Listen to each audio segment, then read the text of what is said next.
Let us start.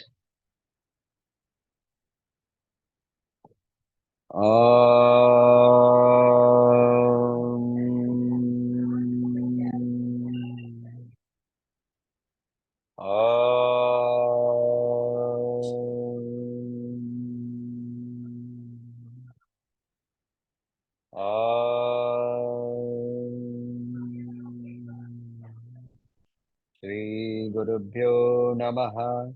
Harihi Om.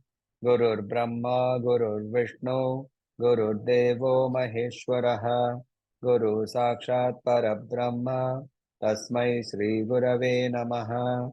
Vakratunda Mahakaya, Surya Koti Samaprabha, Nirvignam Kuru Me Deva, Sarvakaryeshu Sarvada, Saraswati Namastubhyam, Varade Kamarupini, Vidyarambham Karishyami, Siddhir Bhavatu Me Sada.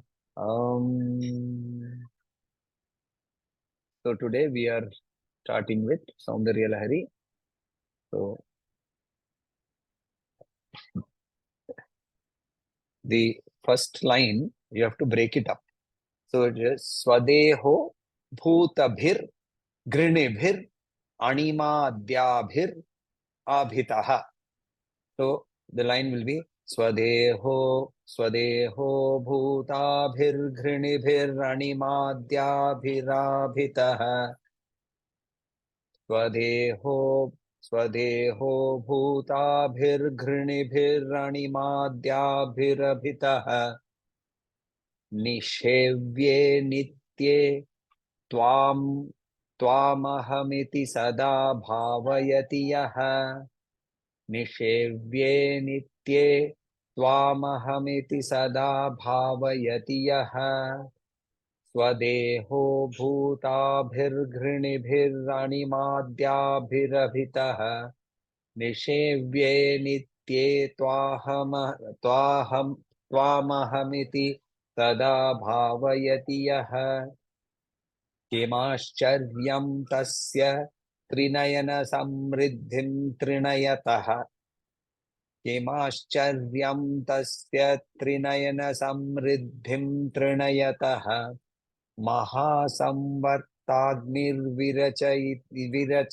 विरचयति निराजन विधिं. महासंवर्ताग्निर्विरचयति निराजन विधिं. किमाश्चर्यं तस्य त्रिनयन समृद्धिं त्रिनयतः. महासंवर्ताग्निर्विरचयति निराजनवद्विधिं. स्वदेहो भूताभिर्घृणिभिरनिमाद्याभिरितः. निषेव्ये नित्ये त्वामहमिति सदा भावयति यः. किमाश्चर्यं तस्य त्रिनयन समृद्धिं त्रिनयतः. महासंवर्ताग्निर्विरचयति निराजन विधिं. स्वदेह, own body. Bhutabhir, coming from, originating from. Bhutabhir. Grinibhi. Grinibhi is rays. So the rays that come from your body. Grinibhi, rays. Grin is ray. Grinibhi. Animadyabhirataha. Animadyabhir abhitaha. So animadi. Anima means that the Shaktis, the Siddhis.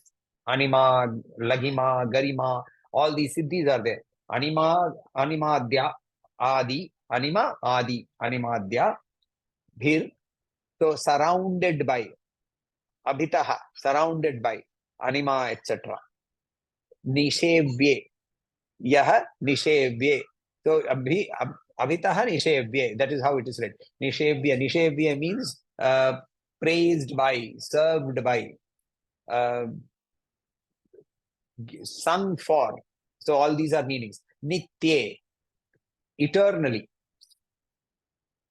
Tvam aham iti, somebody who adore. Tvam, you. Aham, I. I meaning here any person. Iti, in this way, who worships you in this way. Sada bhavati yaha, who contemplates you all the time. Sada bhavati. So it's continuously, he's bhavati, he's continuously doing the bhavana. He is attaining that bhavana of continuously being with the Devi. Sada bhavayati yaha. Kim ascharyam. What a wonder. Is there any wonder? It's a question. Is there a wonder? Tasya trinayana samriddhim trinayataha. Samriddhim means prosperity. Means also samriddhim means to become like or attain. What? Trinayana. So Trinayana here obviously means Shiva. So the prosperity or the effulgence of Shiva, Trina means grass. Trinayataha, like grass. For tasya, for Trinayana samriddhim, prosperity of Shiva, like grass. Literal meaning. Maha samvartagni. Samvartaka is a name of a cloud, actually a cloud, which there are 4 different types of clouds, which are the pralaya clouds, which are sent by Indra at the time of the pralaya of the Laghu pralaya, not the Mahapralaya of where Shiva dances the pralaya Dandava. This is the Laghu pralaya between one kalpa and the other kalpa that keeps on happening. Such in that time, this pralaya clouds, they also create fire. So this fire, Maha Samvartagni, is the Agni that comes at the time of the end of a particular yuga. Virachayati does, Nirajana Vidhim performs Arati. So what does this shloka mean? This shloka has a very beautiful meaning. Firstly, it says that, so at a very basic level, we have to understand that what it is saying is that a devotee does not care to attain anything beyond devotion. He is only wanting devotion. So in the Dvaita school, the thinking is that let me be born endlessly. I have no problems in being born endlessly. The Advaiti never wants to be born again. The Advaiti is all the time saying Punarapi Jananam, Punarapi Maranam, Ayyo, Ayyo, Ayyo. Right? Iha samsare bahudustare. The Dvaita school thinker is saying, no, let me be born again and again. Only one condition. Every time I am born, let me be your servant. Let me be your lover. Let me be all the 9 types of bhakti. Right? Let me be your mother. Let me be your son. Let me have Vatsalya Bhakti. Let me have Sakhya Bhakti. Let me have Dasya Bhakti. Let me have Rasa Bhakti. Let me become Radha.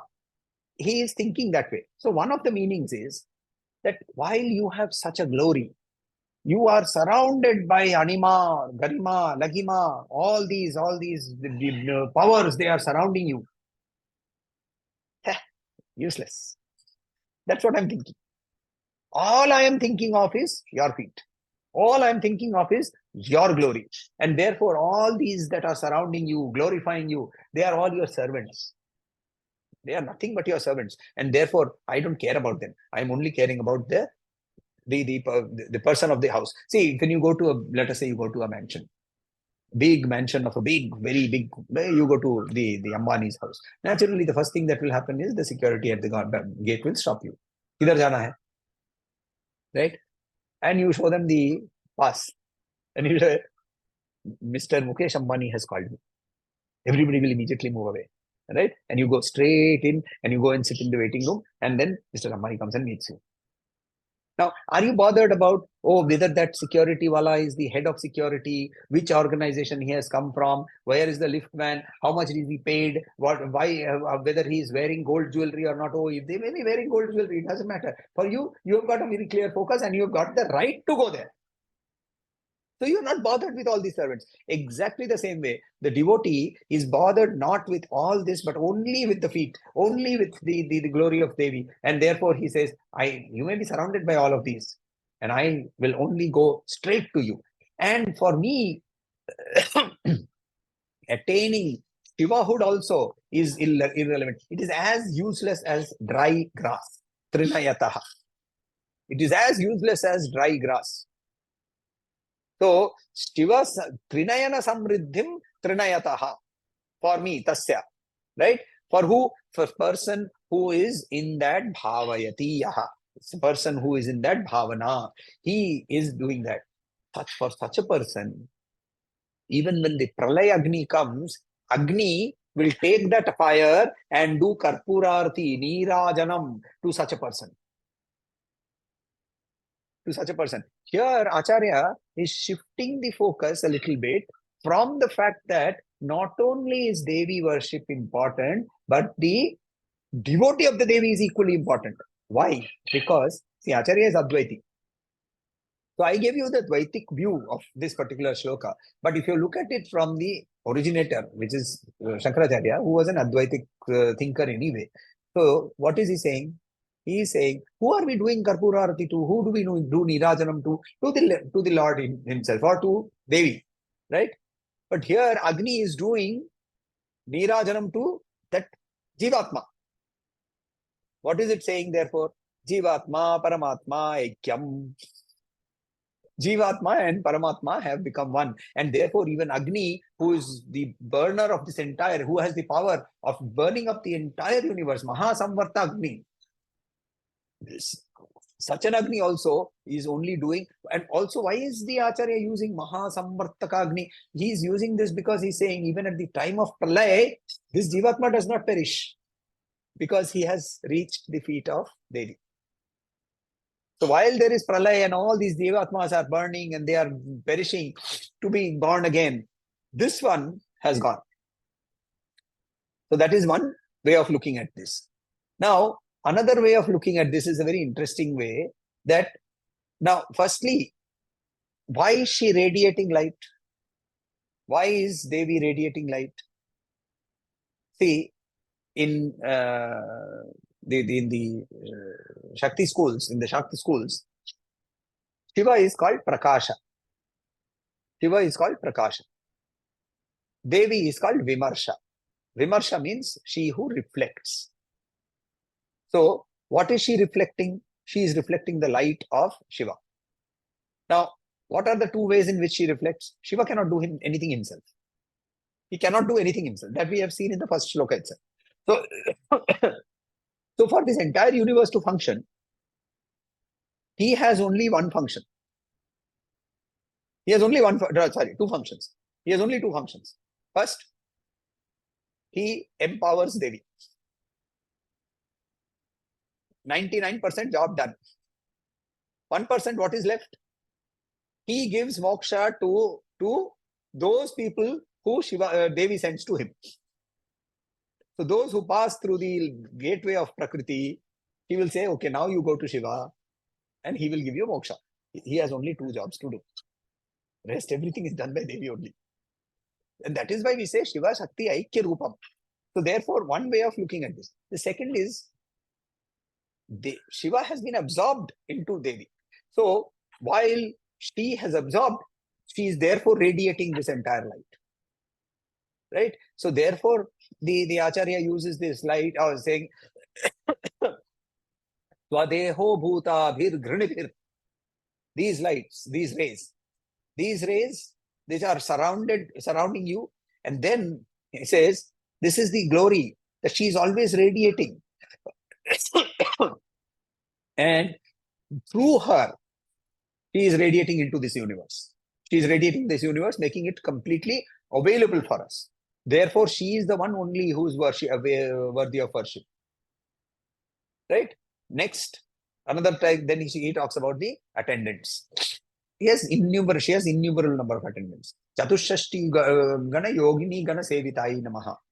Chatushashti koti yogini gana sevitai namaha. Right? 64 crores of yoginis. I have talked about this earlier. Bhaskar Raya at the Chausatti Ghat in Kashi. He was sitting over there and somebody told him that all this when you are writing, this is just nothing but an exaggeration. Who has seen Chausat Koti? Who has seen Chatushashti Koti? 64 crores. So in such a situation, he went into a trance and he started reciting the names of the yoginis who are surrounding Devi. At the end of 3 days of continuous chanting, And each name was distinct. Each name had a different name. And he kept on reciting. People had to pour Ganga water on him to bring him down from the trance. And they all prostrated and said, yes, yes, we accept that Chatusashti Yogini Ganasevitai Namaha is a correct name. She has 64 crores of yoginis serving her. So she has innumerable number of them. Now, if you look at the Sri Yantram, the first Avaranam is called the Trailokya Mohana Chakra. Trailokya Mohana Chakra. It is also called the Bhupura. It is the only one which has straight lines, right? I mean, all the others inside the triangles are all straight lines. These are all in right angles. Everything else inside we'll find triangles or we'll find curves.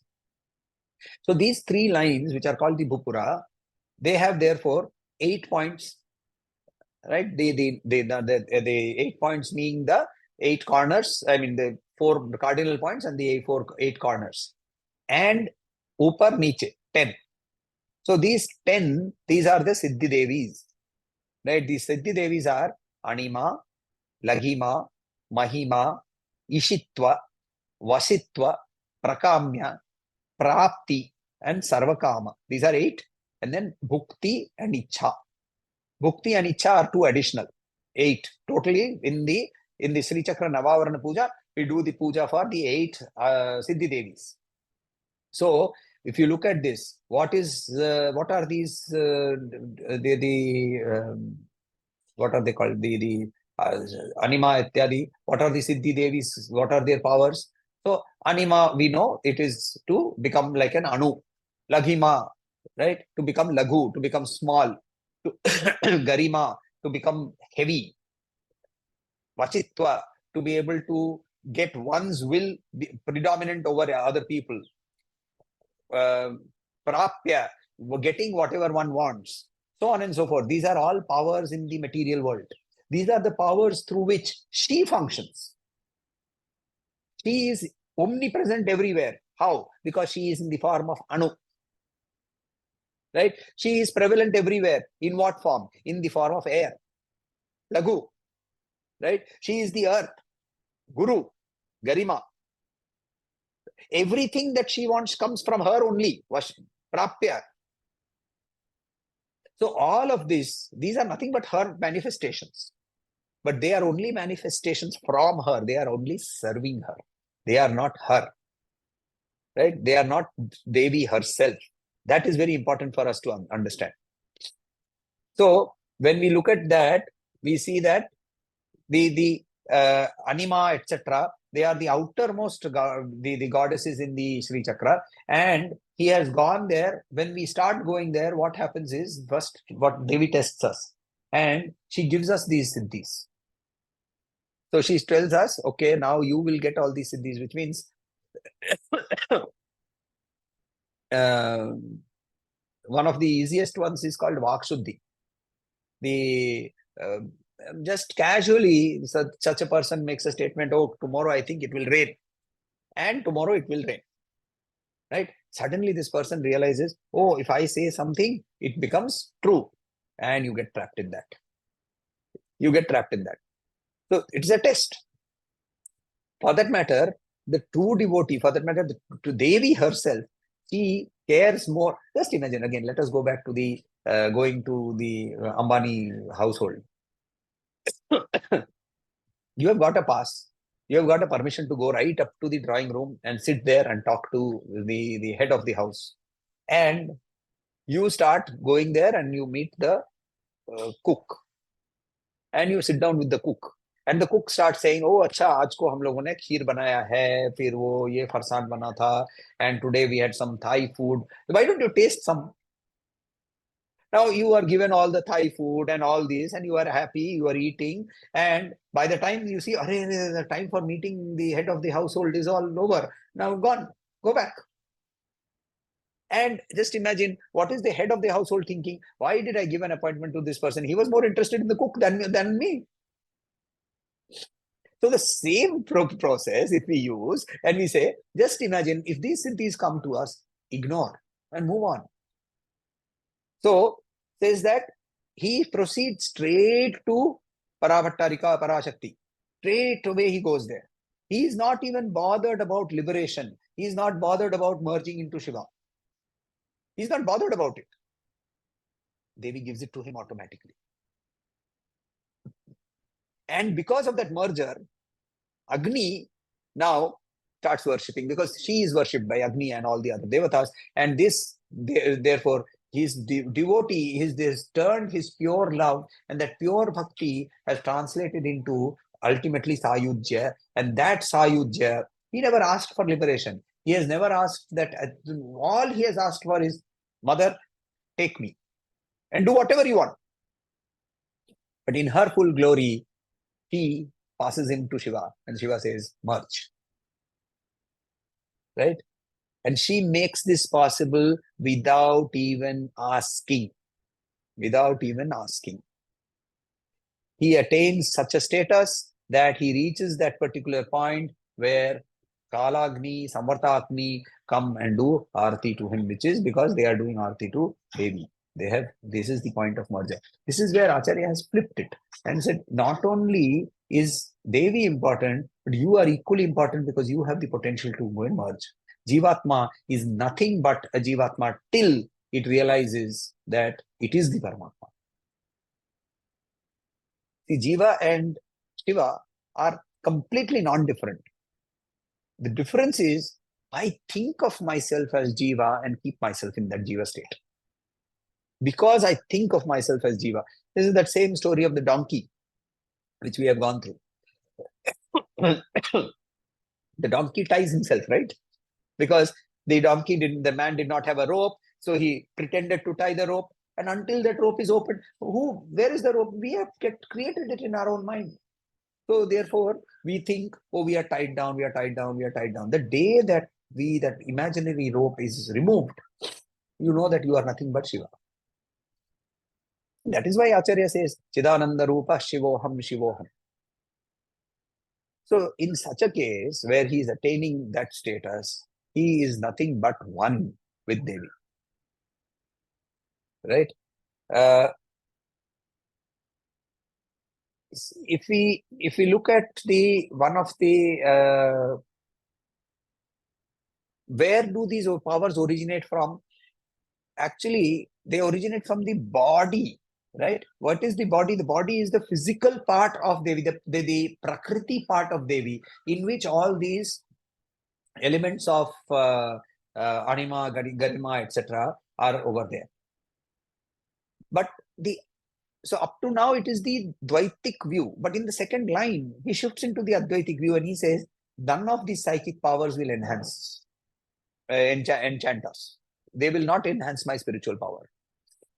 See, Ramakrishna Paramahansa used to be basically very, very anti-display of any siddhis. For that matter, wherever he used to encounter some people who were aspirants, but had got trapped in the fact that they were demonstrating their siddhis, he would take them away. He would make sure that he absorbed those siddhis into himself, so that those people would carry on with their journey properly. So it doesn't matter how rare these siddhis are. There are actually supposed to be 64 siddhis. It doesn't matter. Right? The Advaitic devotee, isn't that a contradiction in term? Advaita by definition is a Jnana Marga. Where is the position of the devotion? Unfortunately, Acharya himself says that unless you have become a devotee, you are not a true Advaiti. Because what is the difference? Narayana Bhattatri, once he used to feed Krishna. Krishna used to come, he would feed, and then he would eat together. They would eat together. And he would make the boy Krishna sit on his lap, and he would feed. One day, Narayana Bhattatri was waiting. Krishna did not come. Kept on waiting for a very long time. Krishna did not come. Narayana Bhattatri was also very clear, I will not eat till he comes. Ultimately, the Balagopal came. When Balagopal came in, Narayana Bhattatri started scolding him. What is this? Why did you take so long? Don't you know this old man? I am an old man. I have already got so many diseases. I'm only praying to you only to cure all of them. You are not even curing them, and at least every day you come and eat with me. That also you have stopped doing. What is this? You are making me wait for so long. So I said, no, don't get angry. I had to go to that corner of the village where that family over there, they were calling me for so long. They are Shudras. Why did you go there? Come, let me show you. And he took him outside the house. And suddenly, Narayana Bhattatri said, Sarvam Krishnamayam Jagat.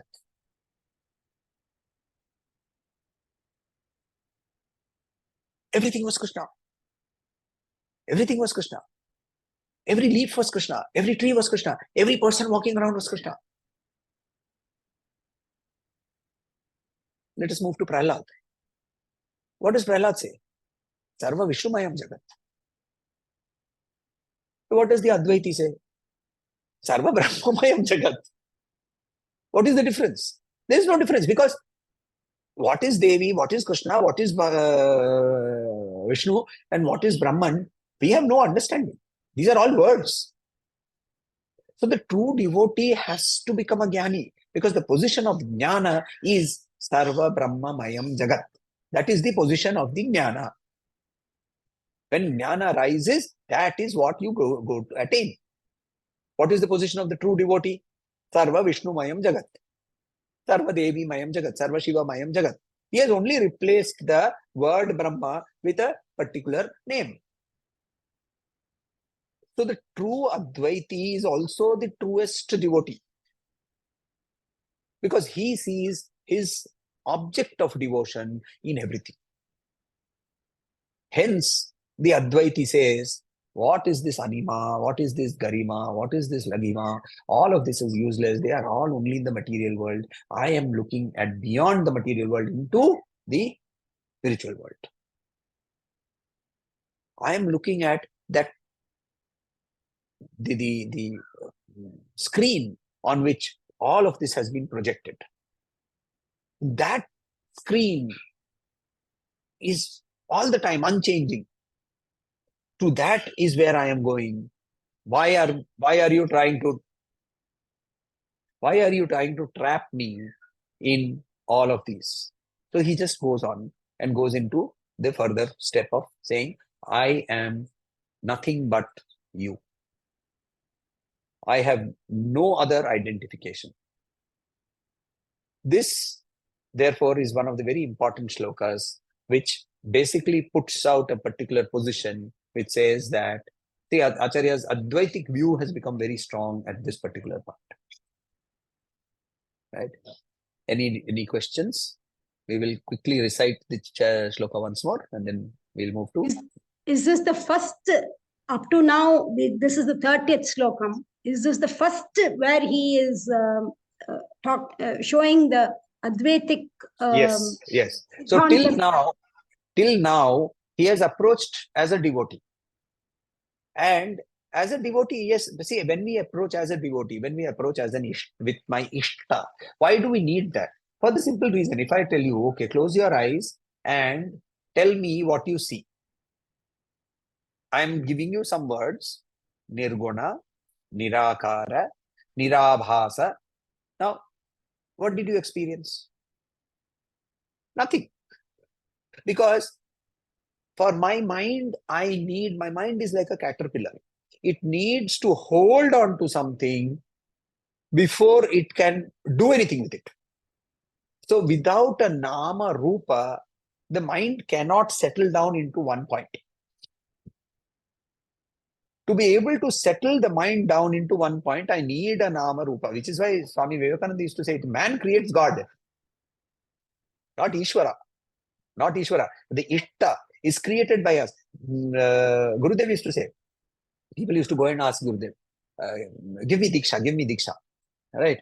So give me one mantra for japa. Give me mantra Diksha. So, Gurudev used to say, if I give you a mantra and your Ishta is different, how will you even do the japa? So first you do one thing. In his humorous way, he would say, first you go and you do Hare Krishna for 15 days. Then when Krishna does not come to you, then you jump to Devi and then you do Om Shakti. Then you go do Om Namah Shivaya then you first realize which one has come to you, then you come to me, then I will give you the mantra. Basically, what is he saying? He was saying that Ishta, the word itself means that which I like. He who has innumerable forms, Sri Ramakrishna Paramahansa was once asked, how can you worship God who is unlimited in this particular idol? So Sri Ramakrishna Paramahansa answered by saying, do you believe that God is omnipotent? He has powers which are all pervading. He can do anything he wants. So yes. Then why are you limiting him by saying that he cannot exist in this particular idol? If he is all powerful, then he should be existing in this. So that which is immanent in everything, for us, it is not possible to imagine that limitlessness. It is not an easy task for us to say, imagine the distance from where you are sitting to Delhi. Imagine this is distance that you are sitting from here to Pluto. Not possible. Our mind cannot accept such vastness. So we narrow it down. And therefore, Sri Ramakrishna Paramahansa used to say that that which is formless takes form because of bhakti. Then that name and form, when you get attached to that, and then your mind learns how to settle down, then you are ready for contemplation and say, I go beyond that particular name and form and go into the formless. This journey, first accepting. So up to 29, what has he done? He has taken us to that point where we have understood the form of Devi, we have seen her rupa, we have seen her names, we have seen how she functions, and now he has suddenly thrown us into her lap and said, go. So that is why this particular shloka has this particular importance, that he brings in the Advaitic concept suddenly at this point.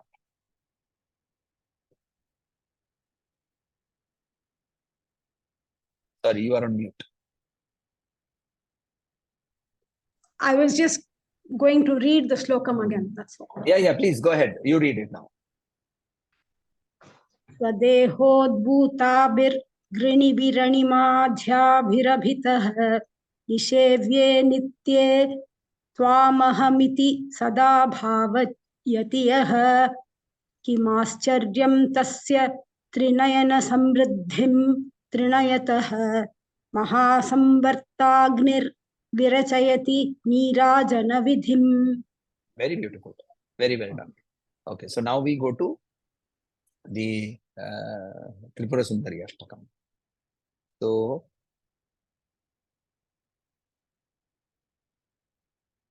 the shloka is Smara Prathama Pushpinim Rudhira Bindu Nilambaram. Smara Prathama Pushpinim Rudhira Bindu Nilambaram.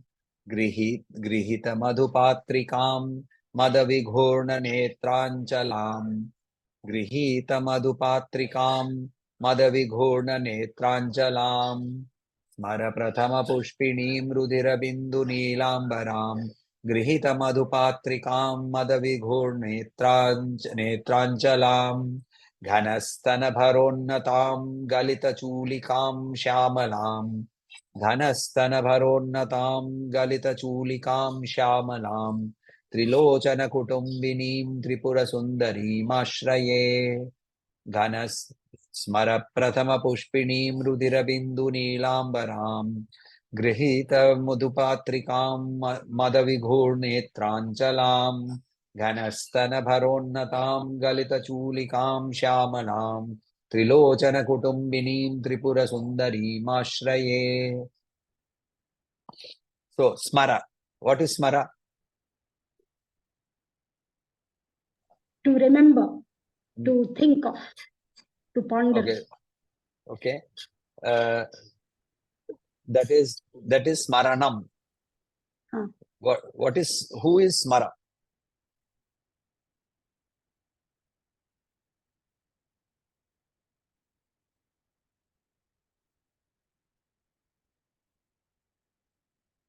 I'm not Who able. who causes so okay. Smara, the other name of Smara is Kamadeva. Ah. Right? What is the role of desire? Desire only comes from memory. You cannot desire that which you do not remember. Can you think of that? Yeah. Right? If you have no notion of a Calipolybus, now I tell you that, do you want a Calipolybus? You will say, I have no idea. I don't know if I want it or I don't want it. First, show me. Now, the moment I have shown you, what have I done? It has gone into memory. And now, maybe desire may arise. Correct? So, your organs, they create inputs. The inputs are processed by the manas, judged by the intellect, and desire arises. Attachment, chapter 2, verse 63 of the Bhagavad Gita clearly says that which we are attached to, from what we are all the time observing, we create attachment. What we create attachment, from there comes desire. Right? Now, Calipolybus is something that you don't know, and therefore there is no question of any desire. Smara is therefore desire. Smara is therefore kama. Now, what does he say? Acharya says here in this particular shloka, he says that Smara Prathama Pushpinim. Now, Smara is supposed to have 5 arrows, right? 5 arrows he is supposed to have, each of them causing various levels of desire. Right? Attraction, physical desire, mental infatuation, lust, all of these, the 5 arrows that he carries. I don't remember the exact ones, but he has a lotus, he has mango flowers, and so on and so forth. All 5.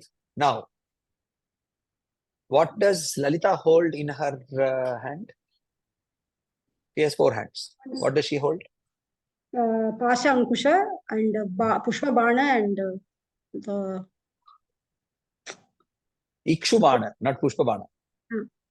Ikshubana and the bow, the Karumbu, the bow.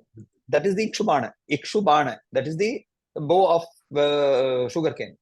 And a quiver of bouquet of flowers. Right? Now go to Lalita Sahasranama. Pancha Tanmatra Sayaka. Right? The 5 Tanmatras, what are they? Shabda, Sparsha, Drishti, Rasa, etc., etc. All the from which the organs themselves originate. Correct? The Mahabhutas originate. So the Tanmatras create the Mahabhutas. These 5 are held in her hand. Correct? The first one, the 5 arrows of Kama, which are very powerful, this entire world runs on desire, are equal to one of the arrows that is held, the flower arrows held by Devi. Prathama Pushpinim, 1. The first arrow of Devi is equal to the 5 arrows of Smara. Smara Prathama Pushpinim. Rudhira Bindu. Rudhira means, the technical, literal meaning will be blood. Right? But we will understand this from a poetic sense. It is red in color. Rudhira Bindu. He is wearing a red bindi. He is wearing a red dot. Right? Indicating her married status. Right? Because she is Trilochana Kutumbinim. That is how he ends that line. Trilochana Kutumbinim. So she is the person who is holding the house. Kutumbinim. She is the householder of Trilochana. So she wears a Rudhira Bindu. And her dress or her clothes are blue in color. Now, suddenly we have shifted from the redness of Devi to a blueness. Where is this blue coming from? We will see that. Grihita Madhupatrikam. Grihita, holding, Madhupatrikam, a vessel full of madhu. Right? Nectar. Madhu here will mean nectar. Madhupatrikam. Mada Vighurna Netranchalam. So her eyes are all the time roaming around. Right? Right? And they are roaming like a person whose eyes are drunk. Right? Mada Vighurnita. Why is she drunk? She is drunk because she is with Shiva. The oneness with Shiva creates a state in which this entire universe, what does a drunk man feel? He does not feel one with this rest of the world, right? He is gone into a different state. So that different state does not need to come to us by drinking something from externally. It is the nectar of the of Amrita, which is not the physical Amrita, not this dead body, but that Amrita of the Jivatma and the Paramatma being one. When that happens, the state goes into that state where there is the outside world. There is this beautiful story with where Dattatreya is met by the king, and the goes through in the Srimad Bhagavad the 24 gurus of Dattatreya. We'll get into that story some point of time. But the description of Dattatreya over there is that he appears to be a person who is drunk. Right? So here, Mada Vighurnita Netranchalam. Ghanastana Bharonnatam. Ghana here means clouds. Ghanastana Bharonnatam. Clouds which are ready to shower. Her breasts are full of the milk. Here again, whenever we look at these, the breasts which are full, the breast be full only when there is child happening, when there is a child, the child has been born. Hence, it is because this universe is her child that her breasts are always full. Ghanastana Bharonnatam. Galita Chulikam. Her hair is open. Galita Chulikam. Right? Galita Chulikam. Shyamalam. Shyamalam. Again, she is blue. She is blue. Now, this blueness is an indicator, especially with what she is holding, Grita Madhupa Patrikam, etc. She is in a symbol here of Neela Tara. Neela Tara. Tara is the mother of knowledge. She is in the tantric school. Tara is the mother of knowledge. She is the giver of knowledge. Tara, the word means she who helps you to cross over. What can help you to cross over? Only knowledge can help you to cross over. Hence, he is describing her in the form of Tara, the giver of divine knowledge who will help you to cross over. Therefore, she is blue and she is wearing the blue dress. Trilochana Kutumbinim, Tripura Sundarim Ashraya. Mara Prathama Pushpinim, Rudira Bindu Nilambaram, Grihita Madhupatrikam, Madavighurna Netranjalam, Dhanastana Bharonnatam, Galita Chulikam Shyamalam, Trilochana Kutumbinim, Tripura Sundarim Ashraye. Right? Om Shanti Shanti Shanti Harihi Om Shri Gurubhyo Namaha Harihi Om.